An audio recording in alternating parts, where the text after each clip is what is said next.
যে তাকে এমনি সৌদি আরবের অবস্থা তো বোঝেন যে মরুভূমি, তাহলে বালু কেমন গরম হয় সেখানে, প্রচন্ড তাপ, তার অহরহ এটা একটা নিত্য নৈমিত্তিক ব্যাপার ছিল যে তার মনে উমাইয়া বলতো যে আমার ঘরে আমার চাকর আমার দাস সে কিনা ইসলাম গ্রহণ করে, সুতরাং তার একটু মজা উপভোগ করা দরকার।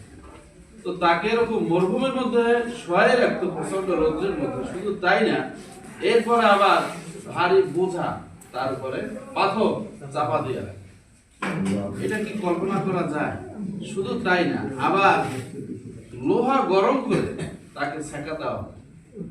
এত কষ্ট স্বীকার করার পরেও তিনি তো এটাকে অস্বীকার করতে পারতেন, কিন্তু তা না করে এই চরম নির্যাতনের মুখেও তিনি শুধু বলতেন আহাত আহাত, এক আল্লাহর উপর আমি বিশ্বাস, আমি অন্য কারো কাছে মাথা নত করতে রাজি না।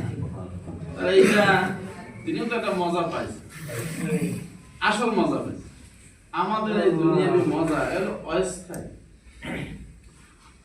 আসলে ইসলামী আন্দোলনে ব্যর্থতা বলতে কোনো কথা নেই, ইসলামী আন্দোলনে পরাজয় বলতে কোনো কথা নেই।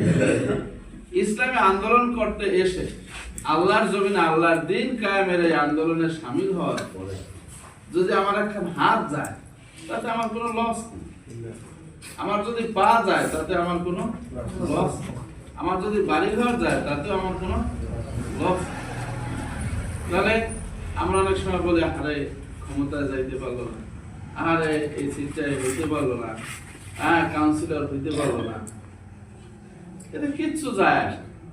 আল্লাহ তাআলা দায়িত্ব দেবেন কি দেবেন না এটা তার ব্যাপার, আমরা চেষ্টা করে যাব। আমাদের দায়িত্ব হলো চেষ্টা করা, কিন্তু ক্ষমতা ভাগাই নেওয়া কাটিয়ে নেওয়া এই দায়িত্ব কি আমাদের উপরে আছে? না।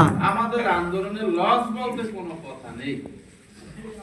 আপনি এতক্ষণ তাগুতের ওয়াজ এখানে আপনারা তাগুত বলতে যা বুঝতে পেরেছেন, যে সমস্ত দল আছে তাদের এখানে তো সব লস। মনে করেন যদি কেন খায়